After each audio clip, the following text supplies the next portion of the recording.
जय हिंद। स्वागत है आप सभी का एक बार फिर से लक्ष्य के यूट्यूब चैनल पर। और पिछली क्लास में जो पॉलिटी की हमारी रेगुलर क्लास चल रही है, इसमें हमने विधेयक को लेकर बात शुरू की थी और लास्ट क्लास में हमने संविधान संशोधन और जो महत्वपूर्ण विधेयक हैं उन सब पर चर्चा की, बहुत अच्छे से चर्चा की। और मैं आशा करता हूं जिन्होंने पूरी क्लास की होगी उनको काफ़ी कुछ नया सीखने को मिला होगा, जानने को मिला होगा। और मैं इस बात की भी कामना करता हूँ कि इन सब टॉपिक्स से, जो टॉपिक्स आप रेगुलर पढ़ रहे हैं, समझ रहे हैं, उनसे क्वेश्चंस जो आपके एग्जाम्स में बनेंगे वो आपके लिए लाभदायक सिद्ध हो। ये टॉपिक्स आपके लिए आपके परीक्षा में लाभदायक सिद्ध हो। इन टॉपिक्स से ही आपके क्वेश्चंस बनने, तो मैं ऐसी कामना करता हूं। तो इसी के साथ ही आज जो हम बात करेंगे इस विधेयक पर ही बात करेंगे। और हमने कल देखा था कि हम 4 प्रकार के विधेयकों को देखते हैं हम। जैसे एक साधारण विधेयक है, साधारण विधेयक है।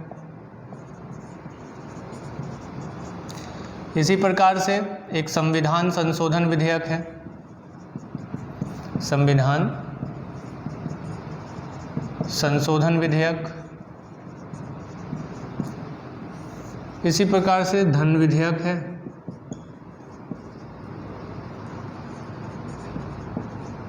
और एक वित्त विधेयक, और एक क्या है, वित्त विधेयक। ठीक है, तो हम यहाँ देखते हैं साधारण विधेयक, संविधान संशोधन विधेयक, धन विधेयक और वित्त विधेयक। तो कल की जो हमारी चर्चा रही थी वो किस विधेयक पर रही थी? संविधान संशोधन विधेयक पर रही थी। कि जो भी संविधान संशोधन करने की प्रक्रिया है, संविधान संशोधन विधेयक है, उसके हमने एक पहलू को अच्छे से देख लिया। और कौन कौन से कितने प्रकार के संशोधन होते हैं, कौन से संशोधन अनुच्छेद 368 में आते हैं, कौन सा संशोधन जो है संविधान संशोधन के अनुच्छेद 368 के अंतर्गत संशोधन नहीं माना जाता है, जो साधारण बहुमत से होता है। तो साधारण बहुमत में क्या क्या चीज़ें आती हैं, वो सभी चीज़ों को हमने लास्ट क्लास में, पूरी पिछली क्लास में बहुत अच्छे से डिस्कस किया था। और मैं यहाँ तक मानता हूँ कि अगर आप लोगों ने पूरी क्लास की है तो कोई भी क्वेश्चन आप लोगों से छूटेगा नहीं। तो जल्दी से शेयर कर दीजिए अपने दोस्तों के बीच में। जिन लोगों ने अभी तक लाइक नहीं किया, लाइक जरूर करो। और जिन लोगों ने अभी तक शेयर नहीं किया, शेयर करो। सब्सक्राइब जिन्होंने नहीं किया, सब्सक्राइब कर लो। बेल आइकन को प्रेस जरूर करो ताकि अगली वीडियो की नोटिफिकेशन आप तक सबसे पहले पहुँच सके। तो चलिए आज जो हम शुरुआत करेंगे धन विधेयक और वित्त विधेयक को समझ के, फिर उसके बाद साधारण विधेयक पर हम लोग आएंगे। जो मोस्ट इंपॉर्टेंट सेक्शन है, ये बहुत ही ज़्यादा महत्वपूर्ण है। धन विधेयक यानी कि मनी बिल, और ये फिनांस बिल। तो ये दोनों जो बिल हैं, जो विधेयक हैं, ये किस तरीके से महत्व रखते हैं वो हमारी परीक्षा में आप लोग अक्सर इनसे रिलेटेड क्वेश्चंस को देखते भी होंगे। तो चलिए समझते हैं धन विधेयक और वित्त विधेयक के कंसेप्ट को। तो यहाँ पर शुरू करते हैं धन विधेयक को लेकर। सबसे पहले किसको लेकर बच्चे? धन विधेयक को। तो जो धन विधेयक है ये संविधान के अनुच्छेद 110 में है। किस में है? संविधान के अनुच्छेद 110 में क्या बताया गया है? धन विधेयक बताया गया, मनी बिल को समझाया गया है। तो ये धन विधेयक है ये बहुत ही ज़्यादा महत्वपूर्ण है। वित्त विधेयक से ज़्यादा महत्वपूर्ण है क्योंकि इससे क्वेश्चंस कई बार पुटअप किए जाते हैं और अधिकांश कन्फ्यूजन लोगों को इसमें बना रहता है। तो संविधान का जो अनुच्छेद 110 है ये धन विधेयक को क्या करता है? परिभाषित करता है, बताता है कि धन विधेयक क्या होगा। तो धन विधेयक क्या होगा भाई?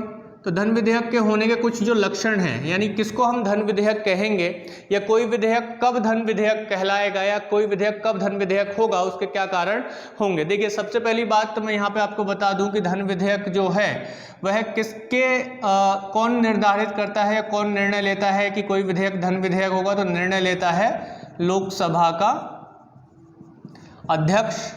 अभी लोकसभा का अध्यक्ष ऐसे ही किसी भी विधेयक को धन विधेयक थोड़ी घोषित कर देगा। तो इसके लिए संविधान में विशेष प्रावधान क्या किया गया है, कुछ चीजें बताई गई है कि कोई विधेयक धन विधेयक कब होगा, जब वह क्या कर रहा हो, वह कर में, यानी जो केंद्र सरकार द्वारा लगाए जा रहे किसी प्रकार के कर को,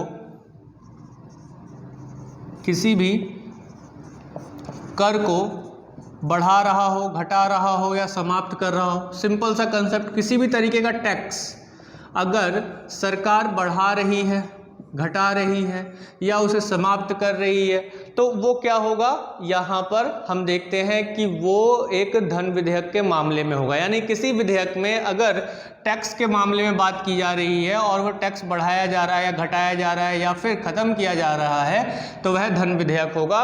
इसका निर्णय कौन लेगा? लोकसभा अध्यक्ष लेगा। इसी प्रकार से अगर केंद्र सरकार कहीं से उधार लेती है, केंद्र सरकार द्वारा लिया गया ऋण, ठीक है, जो केंद्र सरकार ऋण लेती है उसका विनियमन कैसे होगा, है ना, उसको रेगुलेट कैसे किया जाएगा। ये बात अगर यानी कि कहीं से लोन लेना है, ठीक है, किसी देश से ऋण लेना है, किसी विदेशी बैंक से हमें ऋण लेना है, सरकार को, केंद्र सरकार को ऋण लेना है, तो वह पहले एक धन विधेयक के माध्यम से इस बात को क्या किया जाएगा, पास किया जाएगा, विनियोग नियंत्रित एक तरीके से रेगुलेट किया जाएगा कि हमें कितना लेना है, जो मिलेगा वो किस तरीके से बांटा जाएगा अपने राज्यों के बीच में या अपने जो भी सहयोगी होंगे उनके बीच में, या किस तरीके से उस पर काम किया जाएगा, उसको लेकर काम किया जाएगा। तो यहाँ पे विनियोग यानी कि अगर आप केंद्र सरकार कहीं से ऋण लेती है तो उसके लिए भी अगर वह किसी विधेयक में डाला गया है तो वह विधेयक क्या होगा, धन विधेयक होगा। और इस बात का निर्णय कौन करेगा, लोकसभा अध्यक्ष करेगा। इसी प्रकार से अगर देखा जाए तो हम देखते हैं कि भारत की संचित निधि से, जो कि भारत की संचित निधि होती है, संचित निधि जो 266 में बताया गया है, और एक आकस्मिकता निधि जो कि 267 में बताया गया है। इनमें किसी भी तरह से पैसा या फिर कहा जाए कि धन को जमा करना, क्या करना बच्चे, धन जमा करना, या इनसे धन को निकालना, तो उसके लिए जो विधेयक लाया जाएगा वो कैसा विधेयक होगा बच्चे, धन विधेयक होगा। और इस बात का निर्णय कौन लेगा, लोकसभा अध्यक्ष लेगा। तो इस आधार पर हो, संचित निधि में पैसा जमा करना हो या निकालना हो, आकस्मिकता निधि से पैसा जमा करना हो या निकालना हो, तब उस पर क्या किया जाएगा, उस पर निर्णय कौन लेगा, लोकसभा अध्यक्ष लेगा और कहेगा कि ये धन विधेयक है। तो धन विधेयक की ये पहचान एक तरीके से होती है। इसी तरीके से संचित निधि से जो व्ययों का भार है, संचित निधि पर लिख लीजिए, संचित निधि पर क्या होगा, व्ययों का भार अगर बढ़ता है, ठीक है, बढ़ता है, बहुत से सैलरी होती है तो सैलरी अगर बढ़ाई जाती है किसी तरीके से, जो संचित निधि पर भार पड़ता है उसका, तो उसके लिए भी जो बिल लाया जाएगा वो क्या होगा, धन विधेयक होगा। और इन सब पर जो अंतिम निर्णय लेगा कि कोई विधेयक धन विधेयक होगा, वो कौन लेगा बच्चे, लोकसभा अध्यक्ष लेगा। कोई रॉकेट साइंस नहीं है, यहां तक समझ में आ गया होगा कि कोई विधेयक धन विधेयक कब होगा, जब उसके अंदर ये लक्षण विद्यमान होंगे, ये लक्षण होंगे तो वो विधेयक धन विधेयक कहलाएगा। और उस पर अंतिम निर्णय कौन लेगा, अंतिम निर्णय लेगा लोकसभा अध्यक्ष। अंतिम निर्णय लोकसभा अध्यक्ष लेता है कि यह विधेयक धन विधेयक होगा और उस पर चर्चा होगी आगे। और लोकसभा अध्यक्ष के द्वारा लिए गए निर्णय को जो है ना तो राष्ट्रपति द्वारा, ना ही संसद द्वारा, और ना ही किसी न्यायालय द्वारा क्या किया जाएगा, चुनौती नहीं दी जाएगी। ठीक है, चुनौती नहीं दी जा सकती क्योंकि अंतिम निर्णय का मतलब क्या हो गया कि इसके अलावा कोई और नहीं होगा।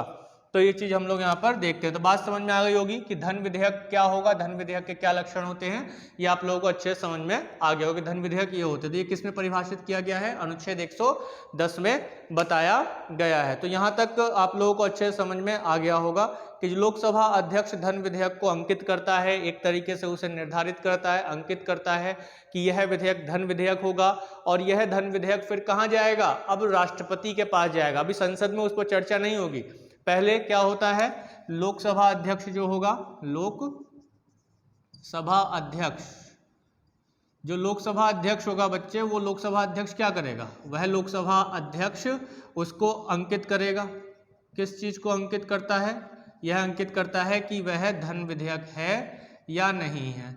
ठीक है, इस चीज को अंकित करेगा वह। और इस चीज को अंकित करने के बाद कि ये अब किसने, लोकसभा अध्यक्ष ने अंकित कर दिया कि यह धन विधेयक है, तो इस धन विधेयक को कहाँ भेजा जाएगा, अब राष्ट्रपति के पास भेजा जाएगा। क्यों राष्ट्रपति के पास भेजा जाएगा, क्योंकि संसद में चर्चा करने से पहले, आप लोगों को मैं पहले ही बता चुका हूं जब हमने राष्ट्रपति पढ़ा था कि संसद में चर्चा करने से पहले राष्ट्रपति की पूर्वानुमति आवश्यक होती है, पूर्वानुमति आवश्यक होती है। तो संसद में जो पेश किया जाएगा धन विधेयक, तो राष्ट्रपति की पूर्वानुमति से पेश किया जाएगा। तो लेकिन उससे पहले कोई विधेयक धन विधेयक होगा या नहीं, वो कौन डिसाइड करेगा, लोकसभा अध्यक्ष डिसाइड करेगा। तो यहाँ तक बात जो है आप लोगों को अच्छे से समझ में आ जानी चाहिए। तो अब बात कर लेते हैं धन विधेयक को पारित करने की जो एक प्रक्रिया है ना, जो प्रोसीजर है कि कैसे हम धन विधेयक को पारित करेंगे या पास करेंगे संसद से, उसको देख लेते हैं। टू द पॉइंट चीज़ों को लेंगे, आप लोग साथ साथ में नोट्स बनाते रहिए अपने, ताकि ये आपके एग्जाम्स में आपके लिए लाभदायक सिद्ध हो। इसी तरीके से शॉर्ट नोट्स एक शब्द वाले इस तरीके से बनाइए कि जब आप एक बार देखें, एक बार ही देखें और फिर उसके बाद आपको जो है क्या हो जाए, दिमाग में फिट हो जाए, कहानी सारी याद हो जाए। मेरे जो भी मैं यहाँ पे बोल रहा हूँ वो चीज़ों को अगर आप ध्यान से सुन रहे हैं तो ये समझिए कि मेरी बातें आपके दिमाग में, जैसे ये टॉपिक आएगा वैसे ही आपके दिमाग में जो है कहानी से चलनी शुरू हो जाएगी कि भाई मैं क्या बोल रहा था, क्या चीज़ें थी। ठीक है, तो विधेयक को जो पारित करना है, पारित की जो प्रक्रिया है, जो किस तरीके से पारित किया जाएगा, तो सबसे पहली बात कि धन विधेयक लाया कहाँ जाएगा, लाया जाता है लोकसभा में।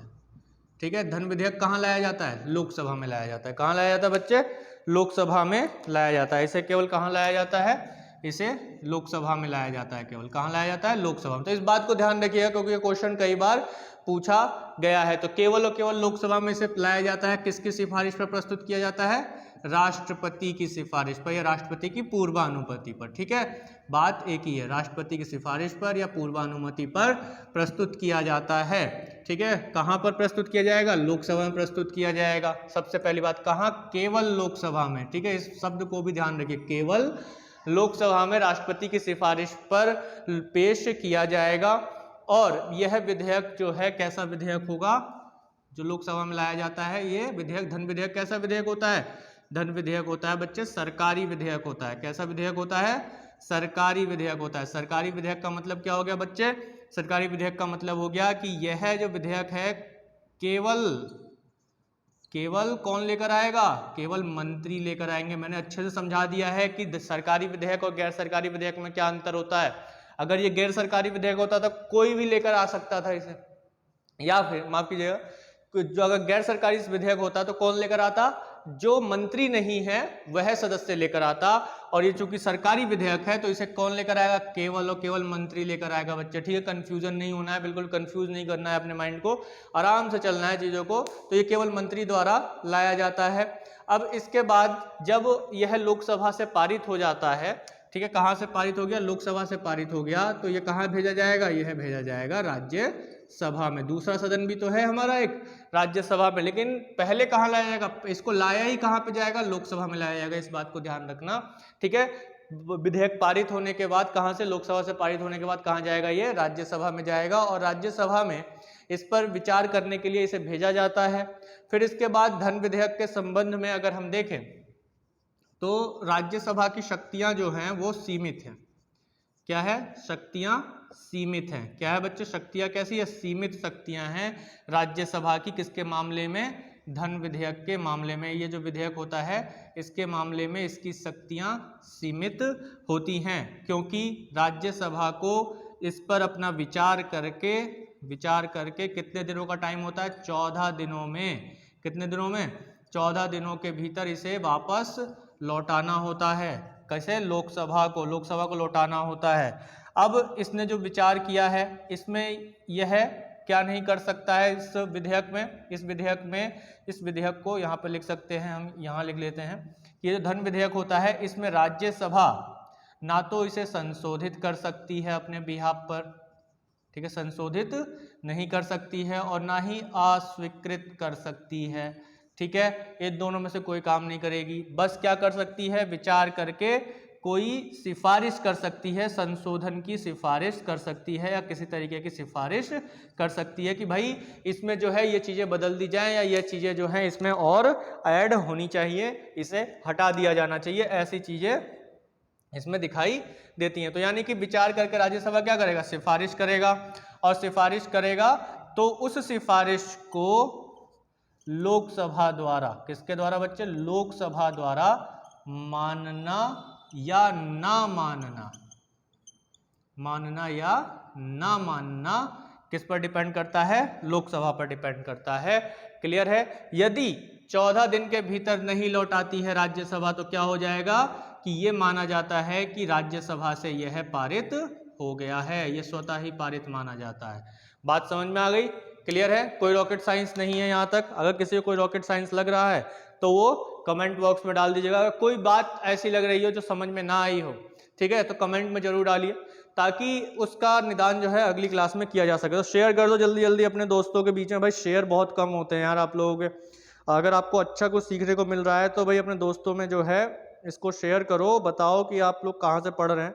बहुत से कैंडिडेट तो ऐसे होते हैं जी हम क्यों बताएं अपना सोर्स, हम यहाँ से पढ़ रहे हैं, है ना। तो ये भी चीज़ देखी जाती है। तो भाई ऐसा मत करो। अब जो लोग आपके लिए मेहनत कर रहे हैं, हम कर रहे हैं, हमारी टीम मेहनत कर रही है, तो उनको भी तो कुछ एक चीज़ मिलनी चाहिए कि हाँ मेहनत कर रहे हैं तो लोगों तक पहुँचे, केवल अपना ही मत सोचो, ठीक है। तो अब क्या होगा कि मैंने बताया राज्यसभा पारित माना जाता है, 14 दिन के भीतर अगर नहीं लौटाता है तो ये माना जाएगा। क्लियर है। तो बात यहाँ पर क्लियर हो गई, समझ में आ गई। तो ये है एक प्रक्रिया है कि धन विधेयक जो है यहाँ इन दोनों क्षेत्रों से होकर गुजरा।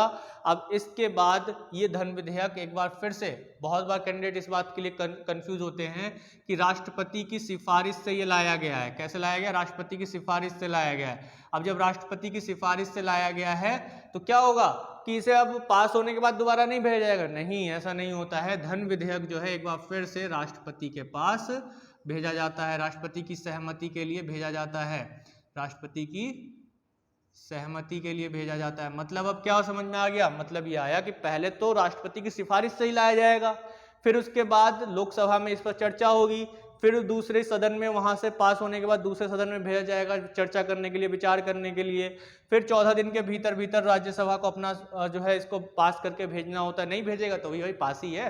राज्यसभा को इस पर कोई बड़ा अधिकार थोड़ी है, कुछ नहीं अधिकार है। मैंने बता दिया कि शक्तियां क्या है, सीमित है, अधिकार सीमित है। जब अधिकार सीमित है तो 14 दिन से ज्यादा रख नहीं सकता है। और अधिकार सीमित और कैसे है कि ना तो इसमें कोई संशोधन कर सकता है या ना ही उसे अस्वीकृत कर सकता है। तो 14 दिन के बाद अगर ना भी लौटाए तो भाई पास है, ठीक है। तो ये चीज देखने को मिलती है। अब यहां से पास होने के बाद, दोनों सदनों से पास होने के बाद कहां जाएगा कोई विधेयक? राष्ट्रपति के पास जाएगा सहमति के लिए। क्लियर है। तो अब राष्ट्रपति यहां पर अपनी जो वीटो शक्ति है, किसकी? जो राष्ट्रपति की वीटो शक्ति है उसका उपयोग जो है यहां पर राष्ट्रपति जो है वो नहीं कर सकते हैं। क्यों नहीं कर सकते हैं? क्योंकि यहां पर जो दिया गया है वो यही दिया गया है कि राष्ट्रपति जो है उसे अपनी सहमति प्रदान करेंगे, राष्ट्रपति पुनर्विचार के लिए नहीं लौटाएंगे। वीटो शक्ति का भी उपयोग कौन सा करेंगे?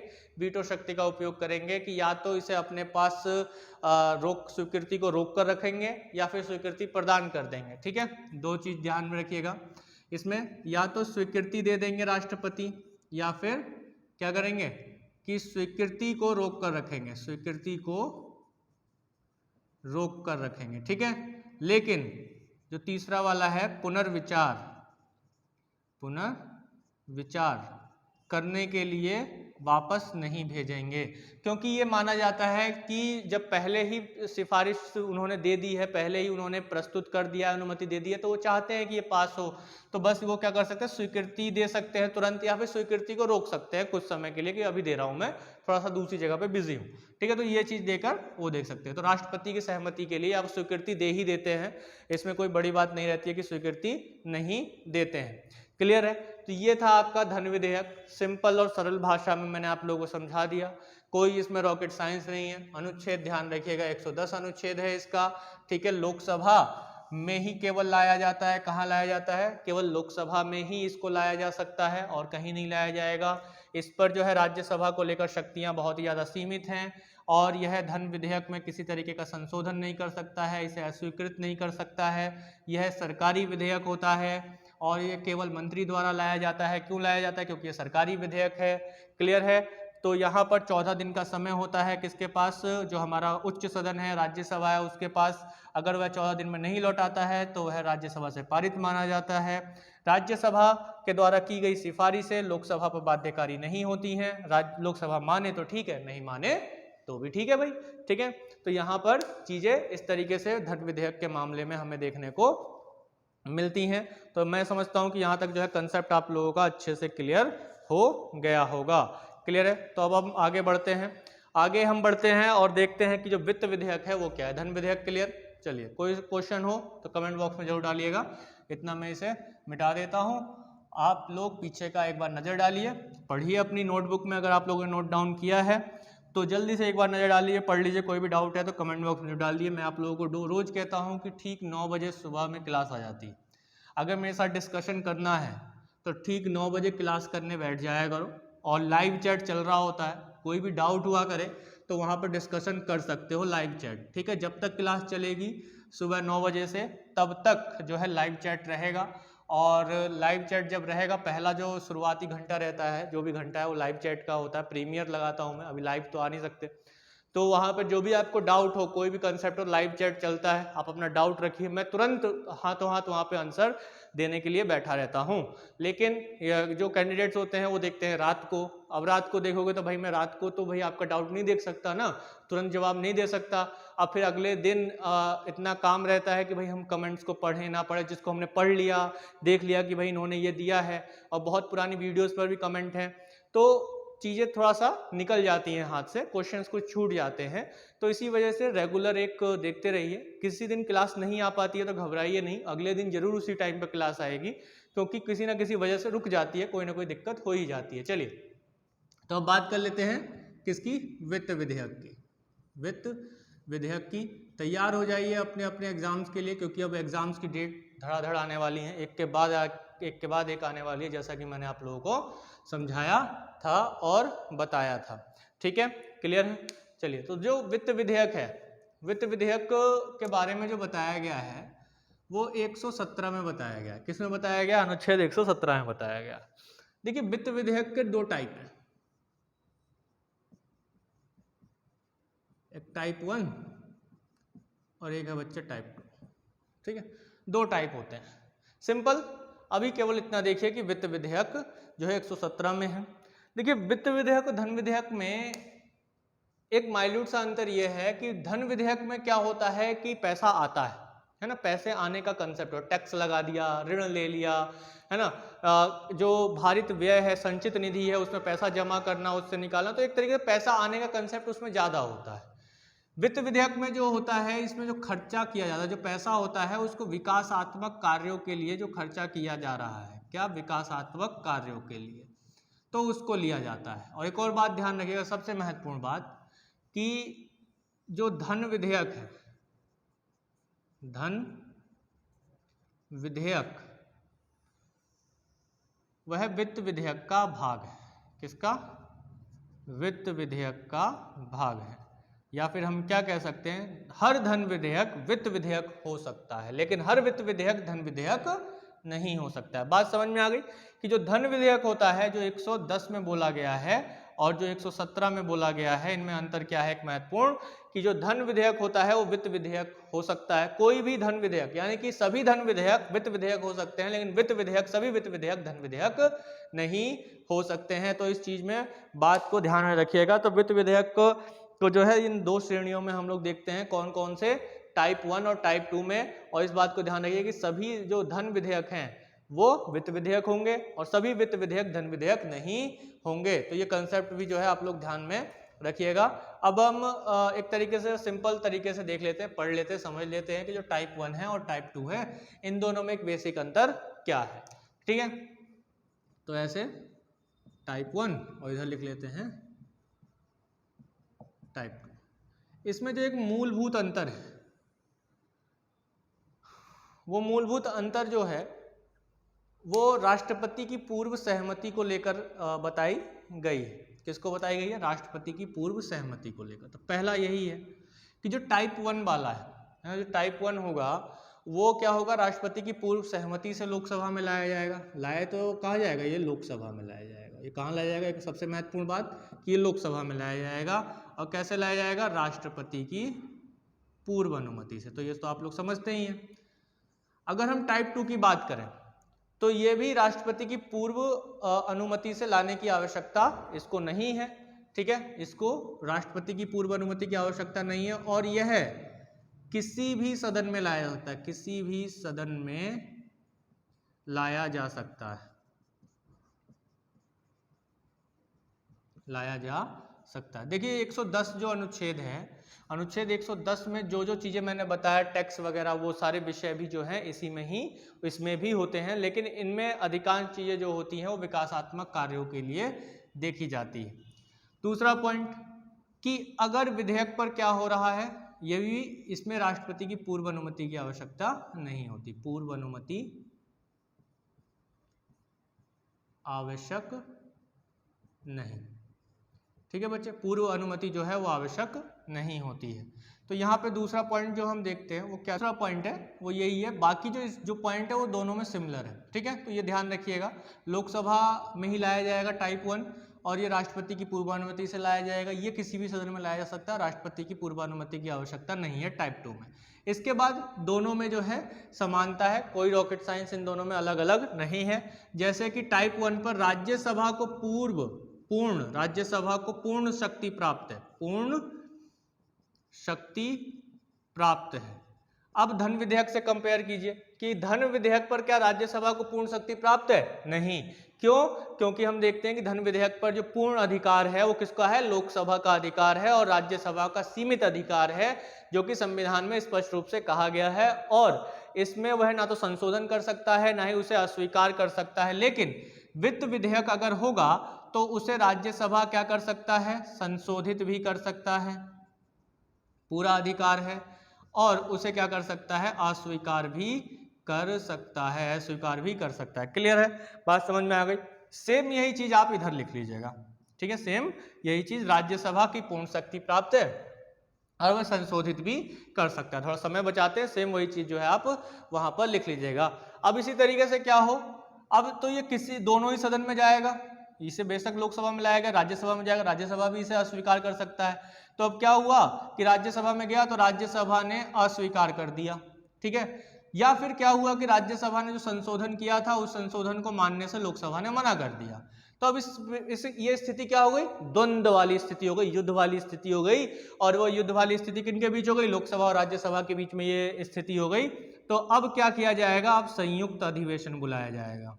क्या बुलाया जाएगा? संयुक्त अधिवेशन बुलाया जाएगा, ठीक है बच्चे। संयुक्त अधिवेशन यानी कि संयुक्त बैठक। और एक और बात ध्यान रखिएगा कि धन विधेयक में संयुक्त अधिवेशन नहीं बुलाया जाता है। संयुक्त अधिवेशन का प्रावधान धन विधेयक के मामले में नहीं है। धन विधेयक को अलग अलग, कैसे?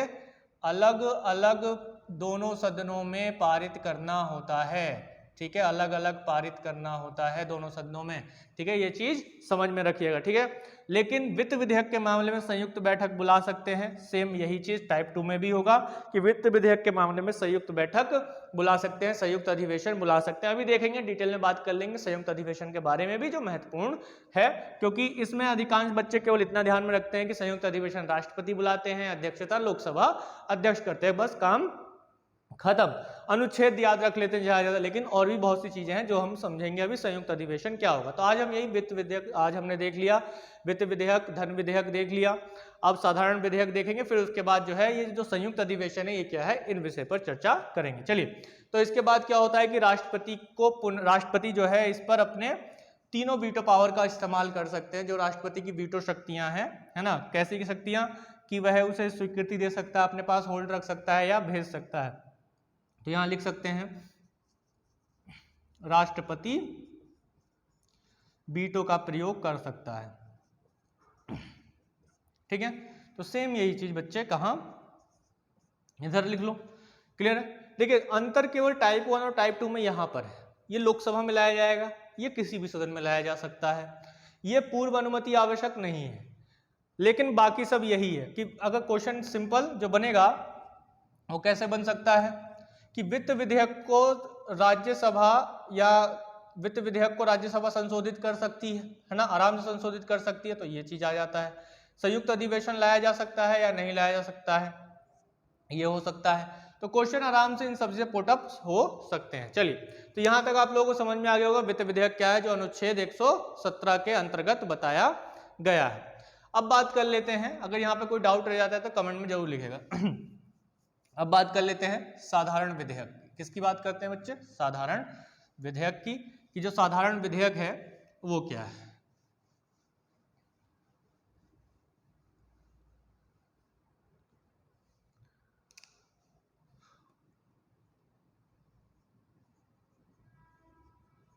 साधारण विधेयक, ठीक है। साधारण विधेयक, जो साधारण विधेयक है इसके बारे में बताया गया है संविधान के अनुच्छेद 107 में। किसमें बताया गया बच्चे? संविधान के अनुच्छेद 107 में बताया गया है, ठीक है।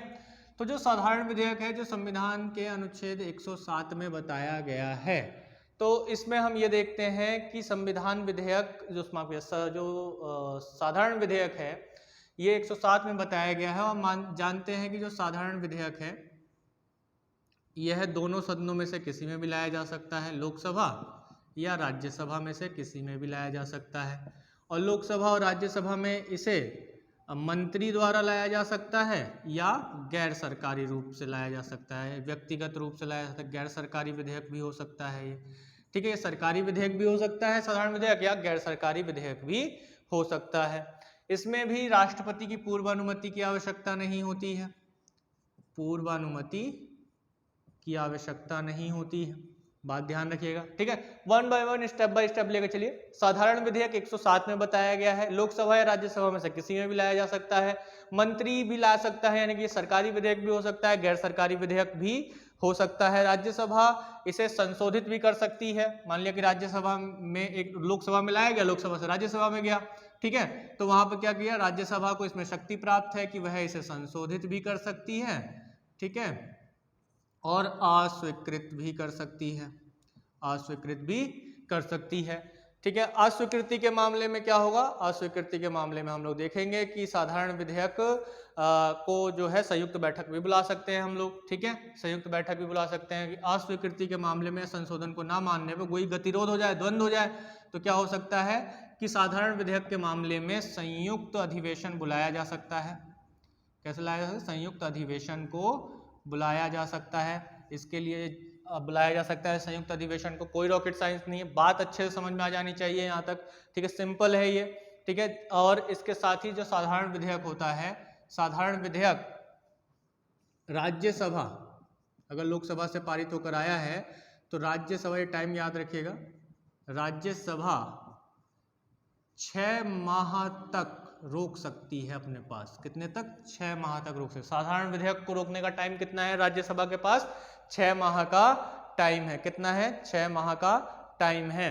अब इसके बाद दोनों ही सदनों से यह पारित हो जाए, मान लिया कि पारित हो गया है, तो पारित होने के बाद ये कहाँ जाएगा, राष्ट्रपति के पास जाएगा, और राष्ट्रपति के पास इस विधेयक के मामले में अपनी तीनों ही वीटो पावर का उपयोग करने की, वीटो शक्तियों का, तीनों शक्तियों का उपयोग वह कर सकते हैं। कौन सी, वीटो शक्ति का उपयोग, वह तीनों ही वीटो शक्ति का उपयोग राष्ट्रपति कर सकते हैं, ठीक है। अब स्थिति यह हो कि पारित ना हो, पारित ना हो तो क्या होगा, संयुक्त अधिवेशन का प्रावधान मैंने अभी आपको बताया, संयुक्त अधिवेशन होगा, ठीक है, क्या होगा बच्चे, संयुक्त अधिवेशन होगा।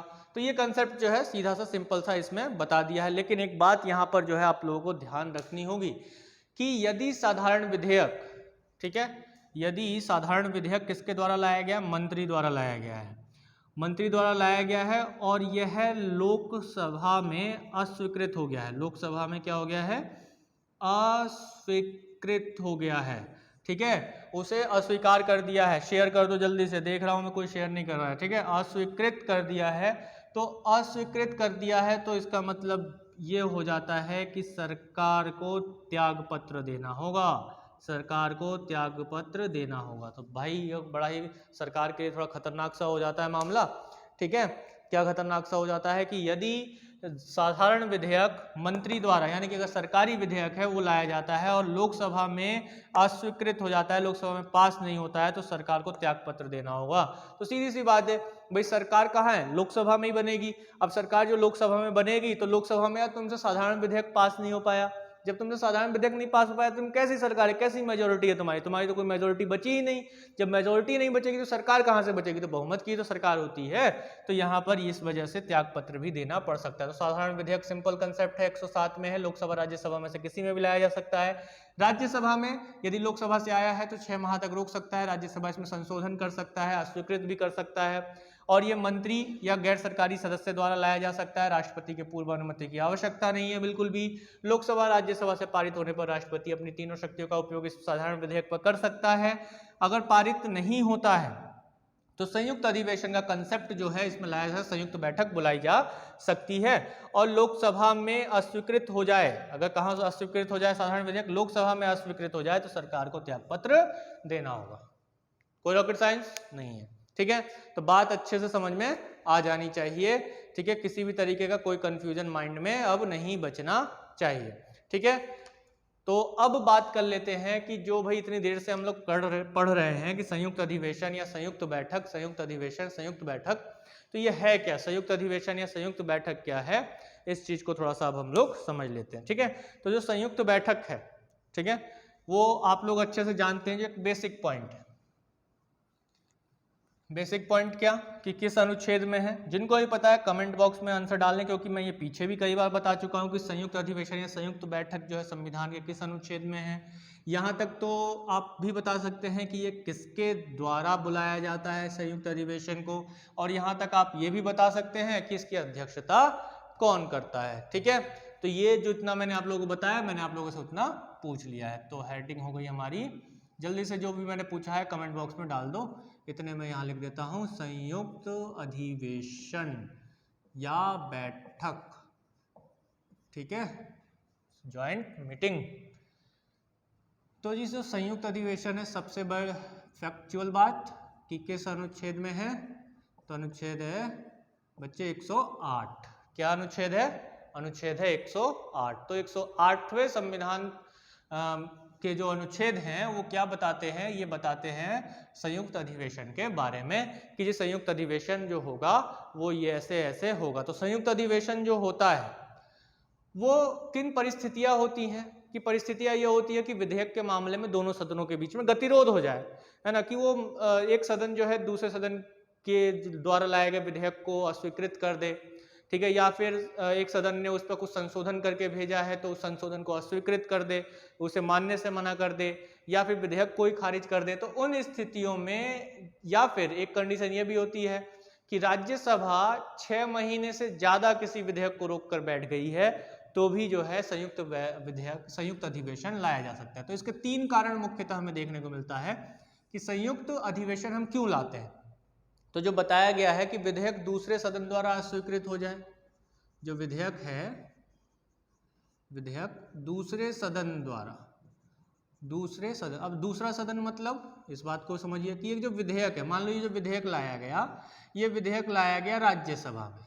ठीक है, राज्यसभा में प्रस्तुत किया गया, राज्यसभा से पास होकर दूसरे सदन में गया। दूसरा सदन माने लोकसभा। ठीक है, लोकसभा हो गया दूसरा सदन। अब दूसरा सदन ने क्या किया कि इस विधेयक को क्या कर दिया? अस्वीकृत कर दिया, अस्वीकृत कर दिया। अब राज्यसभा ने कहा हाँ तुम अस्वीकृत करोगे हमारे विधेयक को, हम तो नहीं मानेंगे।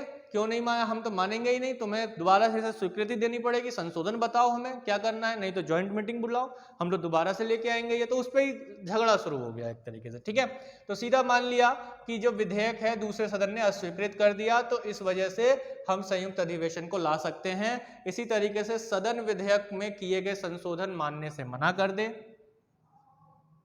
ठीक है, कि जो सदन है, दूसरा सदन, पहला सदन, पहला सदन विधेयक में किए संशोधन मानने से क्या कर दे? मना कर दे। पहला सदन मतलब अब ऐसे ही ले लो, इसी उदाहरण को ले लो कि राज्यसभा में लाया गया, राज्यसभा ने लोकसभा में भेज दिया पास करके। लोकसभा ने कहा कि भाई ये चीज़ संशोधित कर लो, अमेंडमेंट कर लो, इसमें ये चीज़ अमेंड कर लो। तो राज्यसभा ने कहा हैं तुम बताओगे हमें, तुम सिखाओगे, हम उच्च सदन है, हमें ज़्यादा पता है, तो हम संशोधन नहीं करेंगे। ठीक है, तो अब इस बात को लड़ाई छिड़ गई दोनों में। अब यहाँ पर इस मामले में भी संयुक्त अधिवेशन लाया जा सकता है। तीसरी और एक सबसे महत्वपूर्ण बात ये कि यदि राज्यसभा क्या कर दे? किसी विधेयक पर बैठ गई है ना, किसी विधेयक को लेकर बैठ गई है, भूल गई है रख के। ठीक है, कितने महीने के लिए? 6 माह के लिए। ठीक है, 6 माह से ज़्यादा, 6 माह से अधिक हो गए हैं और उस विधेयक पर बैठ गई है अच्छे से कि हम इसे तो पास ही नहीं करेंगे, उसे लेकर ऐसे ही बैठ गई है। तो उसे 6 महीने से ज़्यादा जो है उसने रोक के रख लिया है। तब इन कंडीशन में, ये 3 जो कंडीशन है आपके सामने, इन कंडीशन में संयुक्त अधिवेशन को बुलाया जा सकता है। संयुक्त अधिवेशन को हम बुला सकते हैं और उस पर बात कर सकते हैं। तो संयुक्त अधिवेशन जो लाया जा सकता है वो किन किन विधेयकों के मामले में लाया जा सकता है, इस बात को भी ध्यान रखिए। यहाँ से क्वेश्चन बहुत ज़्यादा पूछता है कि जो संयुक्त अधिवेशन है, यहाँ सीधा सीधा लिख देता हूँ 108 नंबर से समझ जाइएगा। हम बात कर रहे हैं किसकी, आर्टिकल की, आर्टिकल 108 की। तो जो 108 है, यानी कि जो आर्टिकल 108 है वो क्या कहता है, वो ये कहता है कि यानी कि जो संयुक्त अधिवेशन है 108 लाया जा सकता है या नहीं, है ना। तो इसको देख लेते हैं। देखो साधारण विधेयक है, कैसा विधेयक, साधारण विधेयक, और एक वित्त विधेयक है, वित्त विधेयक। तो वित्त विधेयक का टाइप 1 हो या टाइप 2 हो कोई मतलब नहीं है, उन दोनों के में अगर इन मामलों में गतिरोध हो, साधारण विधेयक को लेकर गतिरोध हो या फिर वित्त विधेयक को लेकर गतिरोध हो, तो क्या हो जाएगा, संयुक्त अधिवेशन हम ला सकते हैं, हम ला सकते हैं, ठीक है। संयुक्त अधिवेशन को आहूत किया जा सकता है ना, थोड़ा लैंग्वेज अगर ले लें तो आहूत किया जा सकता है, ठीक है, क्लियर है। अब वहीं देखें तो किन मामलों में नहीं लाया जा सकता है, तो वही सबसे पहले कि जो धन विधेयक होता है, अभी मैंने आपको बताया धन विधेयक के मामले में, और एक संविधान संशोधन के मामले में, संविधान संशोधन का जो विधेयक है उसके मामले में। तो जो 4 विधेयक हम लोग पढ़ रहे हैं, संविधान संशोधन विधेयक, धन विधेयक, वित्त विधेयक, साधारण विधेयक, ठीक है, ये 4 पढ़ रहे हैं। तो इन 4 में से साधारण विधेयक और वित्त विधेयक के मामले में तो आहूत किया जा सकता है, लेकिन यहाँ पर धन विधेयक और संविधान संशोधन विधेयक के मामले में आहूत नहीं किया जा सकता है। बात समझ में आ गई। तो ये क्या है, अनुच्छेद आपका 108, जिसमें जो अनुच्छेद 108 लाया जा सकता है वो साधारण विधेयक और वित्त विधेयक के मामले में लाया जा सकता है, और 108 का मतलब संयुक्त अधिवेशन और धन विधेयक और संविधान संशोधन के मामले में ये नहीं लाया जा सकता है। तो बात अच्छे से समझ में आ गई होगी। तो अगर हम देखें अध्यक्षता की, थोड़ा सा बात कर लेते हैं अध्यक्षता की। ये तो हम जानते ही हैं सभी कि किसके द्वारा आहूत किया जाता है, ये आहूत किया जाता है, यानी कि आहूत का मतलब क्या हो गया, आहूत का मतलब हो गया बुलाना, ठीक है। तो कौन बुलाता है, राष्ट्रपति जी बुलाते हैं, ठीक है। हमारे देश के जो राष्ट्रपति होंगे वह संयुक्त अधिवेशन को आहूत करेंगे, बुलाएंगे, ठीक है। तो सीधा सा कंसेप्ट कि अगर आहूत करना है इन 3 मामलों में और इन 2 विधेयकों के मामले में, तो आहूत कौन करता है, राष्ट्रपति करता है। कौन करता है, राष्ट्रपति करता है। राष्ट्रपति आहूत कर दिया, अब अध्यक्षता कौन करेगा, अध्यक्षता। तो अध्यक्षता करने के लिए कौन होता है, लोकसभा अध्यक्ष होता है। कौन होता है बच्चे, लोकसभा अध्यक्ष होता है। अब मान लिया कि लोकसभा अध्यक्ष अनुपस्थित है, तो दिमाग में तो आंसर आ ही गया होगा, एकदम फटाक से आंसर आ गया होगा कि कौन करेगा, लोकसभा का उपाध्यक्ष। इसमें कोई रॉकेट साइंस तो है नहीं। अब मान लो कि ये भी उपस्थित है, चले गए हैं छुट्टी पे थोड़ा घूमने फिरने, बहुत चिक चिक चिक चिक हो रहा था सदन में, तो थोड़ा दिमाग को ठंडा करने के लिए घूमने फिरने चले गए हैं, तो ये भी अनुपस्थित हैं।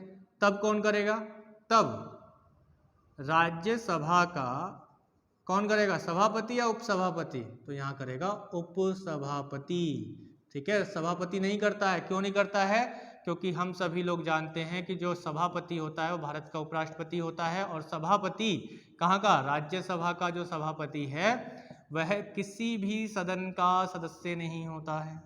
उपराष्ट्रपति पढ़ाए थे तो अच्छे से बताए थे, सदन का सदस्य नहीं होता है, समझे, क्लियर है। तो लोकसभा उपाध्यक्ष, फिर उसके बाद राज्यसभा के उपसभापति करते हैं। मान लिया कि भैया ये भी अनुपस्थित हो गए, तो बहुत से लोगों के दिमाग में क्वेश्चन आया होगा कि ये भी चले गए छुट्टी लेकर, तो तब संयुक्त अधिवेशन की जो संख्या है ना, जो लोग बैठे हैं अधिवेशन करने के लिए, जो भी कुल संख्या है सदस्यों की, संयुक्त अधिवेशन के सदस्यों की जो संख्या है वो डिसाइड करेगी कि कौन होगा हमारा अध्यक्ष। वो अपने में से ही किसी को चुन लेती है, और सभापति या उसके अध्यक्ष के रूप में सदस्यों द्वारा ही संयुक्त बैठक के फिर अध्यक्ष को नियुक्त कर लिया जाता है। तो बात समझ में आ गई। अध्यक्षता लोकसभा के अध्यक्ष द्वारा होता है, सामान्य स्थितियों में अनुपस्थिति पर उपाध्यक्ष द्वारा, उनके अनुपस्थिति पर राज्यसभा के उपसभापति द्वारा होगा, लेकिन राज्यसभा के सभापति द्वारा नहीं होगा साधारण परिस्थितियों में। इस बात को और ध्यान रखिएगा, साधारण स्थितियों में। कैसे बच्चे? साधारण स्थितियों में। किसी प्रकार की असाधारण स्थिति आ गई, ऐसी कोई स्थिति आई नहीं है, इसीलिए कुछ नॉलेज में चीजें नहीं है कि यह स्थिति कैसी हो सकती है। वो जब आती, अगर कभी आ सकती है तो चीजें बनकर आएंगी, सामने निकल कर आएंगी। तो ये चीज हम लोग यहाँ पर देखते हैं। तो जो संयुक्त अधिवेशन होता है, इस संयुक्त अधिवेशन को लाने के लिए एक संख्या चाहिए होती है। यानी कि जो संयुक्त की अगर हम बात कर रहे हैं तो संयुक्त से आप लोग मतलब तो अच्छे से समझ ही रहे होंगे। संयुक्त का मतलब क्या कि राज्यसभा और लोकसभा के सदस्य एक जगह बैठ जाएंगे, है ना। संयुक्त का मतलब तो आप यही समझ रहे हैं, लेकिन क्या सभी सदस्य बैठ जाएंगे, है ना। संयुक्त अधिवेशन की बात करें तो क्या जो राज्यसभा है और जो लोकसभा है, इनके सभी सदस्य बैठ जाएंगे, ठीक है। ऐसा क्या होगा या नहीं होगा? तो जो टोटल मेंबर्स हैं वो सभी यहाँ पर बैठ जाएंगे सदन में, तो ऐसा नहीं होता है। क्यों? क्योंकि इसके लिए कोरम डिसाइड किया जाता है। कोरम का मतलब क्या होता है हिंदी में? कोरम का गण पूर्ति, है ना। मैंने आप लोगों को पीछे भी बताया था कि किसी भी सदन की कार्रवाई करने के लिए, मैंने कहाँ पे बताया था कि किसी भी सदन की कार्रवाई करने के लिए एक मिनिमम संख्या होती है, जिसे क्या कहते हैं? कोरम कहते हैं या गणपूर्ति कहते हैं हिंदी में। तो जो गणपूर्ति है वो होनी चाहिए। और ये गणपूर्ति कितनी होनी चाहिए? ये होनी चाहिए दोनों सदनों के कुल सदस्यों।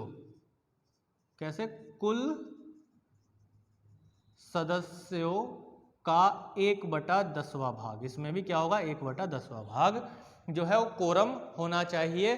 कि बैठक की कार्यवाही जो है वो कैसे होगी? जब दोनों सदनों के कुल सदस्यों का 110वां भाग आएगा तो कोरम की पूर्ति होगी, यानी गणपूर्ति होगी, तभी संयुक्त अधिवेशन की कार्यवाही होगी। और संयुक्त अधिवेशन की कार्यवाही जो चलेगी वो लोकसभा के नियमों के आधार पर चलेगी, ना कि राज्यसभा के नियमों के आधार पर चलेगी, ठीक है। दोनों के अपने अपने कुछ नियम हैं, तो उनके आधार पर किसके बैठक की कार्रवाई किसके नियम पर चलेगी? तो लोकसभा के नियमों पर चलेगी, राज्यसभा के नियमों पर नहीं चलती है। तो संयुक्त बैठक में जो कोई भी विधेयक है वो पास जो होता है, उसके लिए क्या चाहिए होता है कि दोनों सदनों का जो सदस्य बैठे हुए हैं, दोनों सदनों के जो उपस्थित सदस्य हैं, तो उपस्थित और मत देने वाले सदस्यों की जो संख्या है उसका बहुमत। सिंपल, वही वाला जो है 50% + 1 वाला कंसेप्ट मैंने कल आपको समझाया था, ठीक है। उपस्थित और मतदान करने वाले, है ना। उपस्थित और मतदान वाला कौन सा है? जो साधारण बहुमत वाला कंसेप्ट है, ठीक है। कि जो साधारण जो टोटल मेंबर्स होंगे जो उपस्थित हैं और जो मत कर रहे हैं, उनका 50% + 1 वाला कंसेप्ट आप लगा दीजिए, वो उस हिसाब से पारित होना चाहिए। देखिए मुख्यतः जो लोकसभा होता है उसकी संख्या ज्यादा रहती है। क्यों? क्योंकि इसकी संख्या ज्यादा है, 543 सदस्य हैं, है ना। तो इसी तरीके से राज्यसभा में देखेंगे तो 245। तो यहाँ पे जो संख्या क्या है? कम है राज्यसभा की, तो लोकसभा को जो है ज्यादा एडवांटेज मिल जाता है यहाँ पे।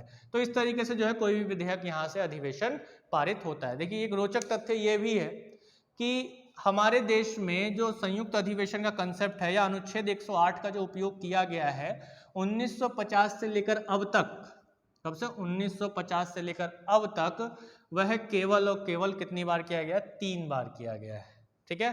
केवल 3 बार ही जो है संयुक्त अधिवेशन यानी कि अनुच्छेद 108 का उपयोग किया गया है, ठीक है। कब किया गया? संयुक्त बैठक जो बुलाई गई है दोनों सदनों की, कब कब बुलाई गई? 3 मामलों में बुलाई गई। कौन कौन से मामले? एक नजर डाल लीजिए। एक दहेज निषेध अधिनियम विधेयक होगा, ठीक है। अधिनियम तो तब बाद में बनेगा, ठीक है। शुरुआत में क्या था? विधेयक होगा, विधेयक 1960। तो 1961 में इनके लिए बैठक बुलाई गई थी। एक बैंक सेवा आयोग विधेयक 1977, बैंक सेवा आयोग विधेयक 1977, ठीक है। बैंक सेवा आयोग विधेयक 1977। आतंकवाद निवारक विधेयक 2000, आतंकवाद निवारण विधेयक 2000, ठीक है। तो ये 3 ऐसे विधेयक रहे हैं 1950 के बाद, वर्ष 1950 के बाद, यानी कह सकते हैं संविधान जो हमारा लागू हुआ उसके बाद से हम अब तक अगर देखें तो इन 3 मामलों में ही क्या लाया गया है, 108 का उपयोग किया गया है, संयुक्त अधिवेशन या संयुक्त बैठक का उपयोग किया गया है।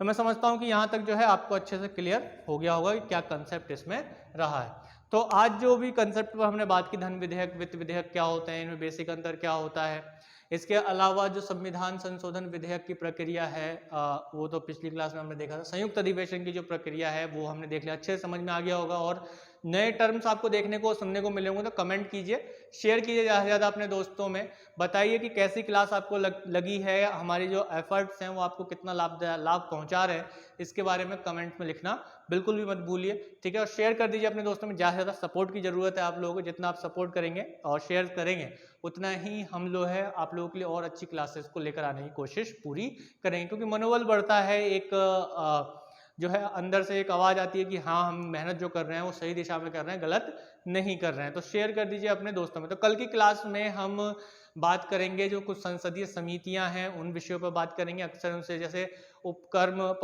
जो लोक उपक्रम समिति है, प्राक्कलन समिति है, ऐसी कुछ जो महत्वपूर्ण समितियां हैं संसद की जिनसे क्वेश्चंस अक्सर पुटअप किए जाते हैं। तो लगातार क्लास के साथ बने रहिए और आगे बढ़ते रहिए, और इसी के साथ रेगुलर क्लासेस को देखते रहिए, 9 बजे रोज आ जाया कीजिए।